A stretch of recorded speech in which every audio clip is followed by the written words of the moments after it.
Hello ulit sa inyong lahat. Welcome ulit sa Killswitch Playground. Pag-uusapan naman natin ngayon ang talent build ng Gunslinger class. So, punta tayo dun sa taas nun.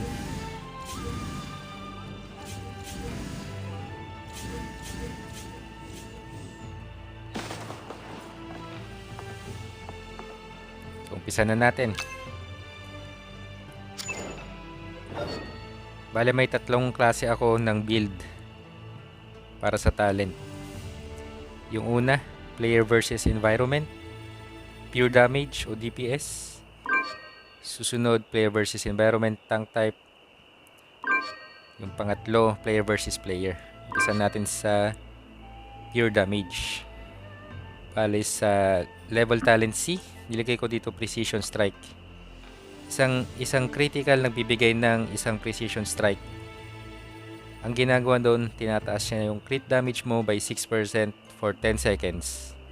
At nag-stack siya up to 5 times. Meaning nun, nag-stack siya up to 30% crit damage. Kaya maganda talaga siya pang pure damage. Susunod naman yung level talent C, Pulsing Wind. Ang ginagawa naman nito, yung wind shot mo, ine-extend niya yung duration ng wind mark.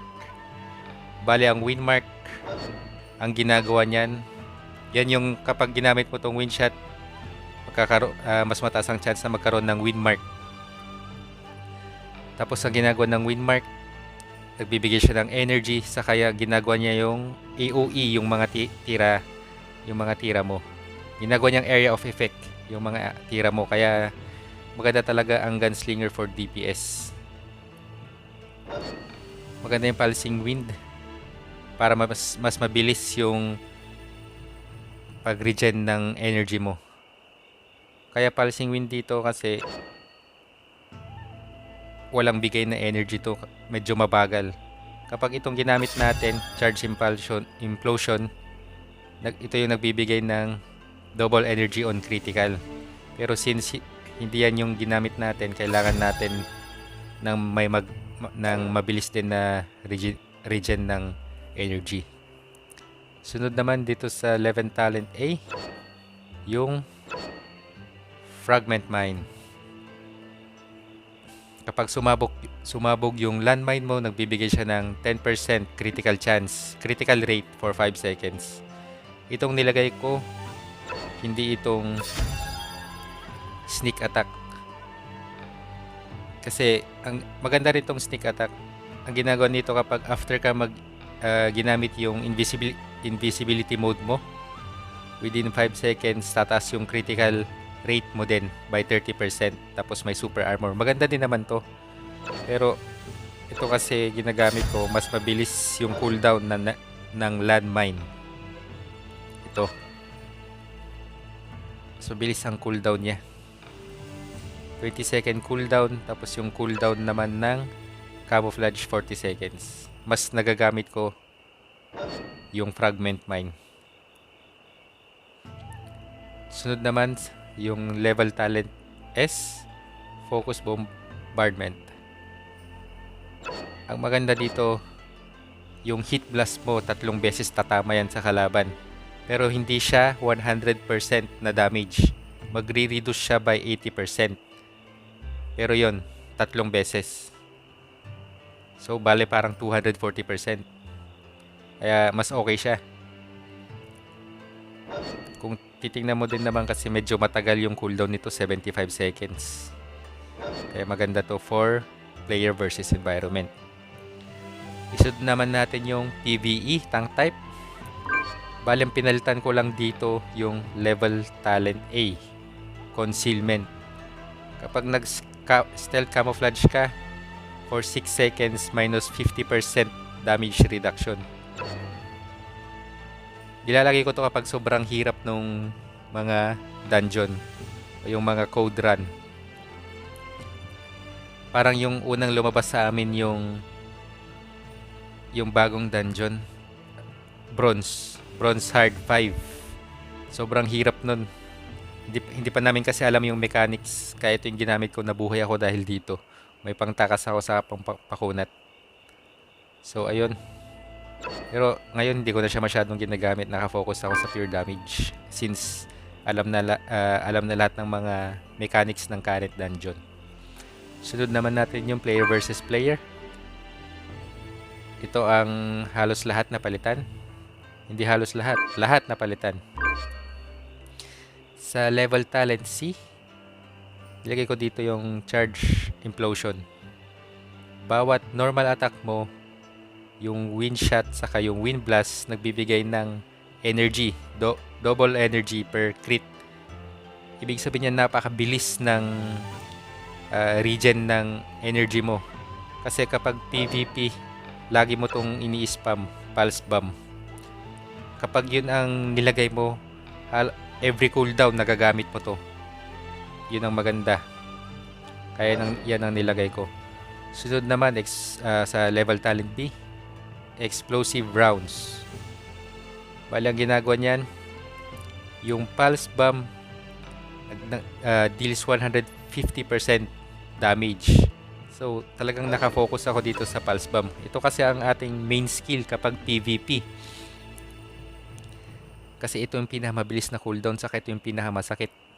May isa pang pinakamasakit sa PvP, itong A particle cannon, pero mahirap tong itama pag hindi mo napatumba yung kalaban. Kasi kapag ginamit mo to, nakatayo ka lang. Hindi mo siya pwedeng igalaw. Sa level talent A naman, sneak attack. After invisibility, unearth effect is triggered. So within 5 seconds, crit rate is increased by 30% and gain super armor. Maganda to. Lalo na kapag yung rotation mo talagang burst damage. After mo mag-invisibility, gamitin mo yung Arbiter of Peace. Talagang rat-rat yan. Talagang sobrang sakit niyan kapag yung rotation ginawa mo. Pag-usapan natin yung rotation sa next video. Kasi importante din ang rotation sa player versus player. Hindi lang yung tipong pindot ka lang ng pindot. Kasi kapag ginawa mo yung tamang rotation, yung full health ng kalaban, nagiging half health yan pag tama yung rotation mo. Sa level talent S naman, infinite firepower. Kapag ginamit mo yung Arbiter of Peace, yung physical damage mo na nare-receive, nababawasan ng 30%. Tapos bawat tira mo ng normal hit nung Arbiter of Peace, nagre-recharge ka din ng energy. Mas madami, mas mabilis ang recharge para mas spam mo ang pulse bomb. So ayun, yun ang tatlo para sa talent. Sunod naman natin yung deep talent. Yan ang susunod kung tatalakayin. Deep talent, may tatlo din for PvE, pure damage, tank, saka player versus player. Umpisan natin ulit sa una. Player versus environment damage. Bali dito, depende siguro sa playstyle mo. Pwede mo itong paghalu-haluin eh. Hindi lang dito mo nilalagay sa may left side, dito sa gitna, dito sa right. Pwede mo siyang paghalu-haluin.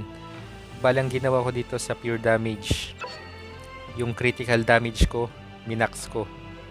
Priority ko talagang critical damage kasi malakas mag-crit. Malakas ang critical rate ng gunslinger by 20%. Sunod naman dito, rapid fire. Itong rapid fire na to, ito yung normal hit mo na parang nangrarat-rat din pag normal hit. Maporma to eh, maporma. Maganda rin to kasi mabilis kapag ginamit mo yung wind blast, tapos gumana to, ang bilis mag-recharge ng skill ng energy mo.